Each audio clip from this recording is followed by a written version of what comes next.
Hi అండి. రోజు తినే బ్రేక్ఫాస్ట్ని కొంచెం హెల్తీగా టేస్టీగా వెజిటబుల్స్ని యాడ్ చేసుకొని ఎలా చేయాలో చూద్దాం. చాలా సాఫ్ట్గా టేస్టీగా ఉంటాయండి ఇడ్లీలు. దీనికోసం ముందుగా ఫ్రెష్ ఇడ్లీ బ్యాటర్ తీసుకోవాలి.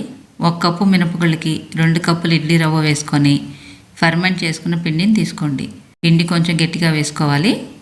తర్వాత ఒక మిక్సింగ్ బౌల్ తీసుకొని అందులో పిండి అంతా వేసుకున్నాక ఇందులో 1 కప్పు సొరకాయ తురుము గింజలు లేకుండా నీరు పిండేసింది తీసుకోవాలి. నేనైతే చాలా లేత సొరకాయ తీసుకున్నానండి, గింజలు కూడా ఏం రాలేదు.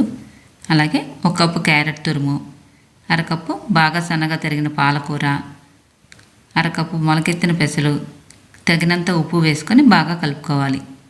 పిండి మీకు కొంచెం గట్టిగా అనిపిస్తే సొరకాయ పిండిన నీళ్లు వాడుకోవచ్చండి. పిండి కన్సిస్టెన్సీలో ఉంటే సరిపోతుంది.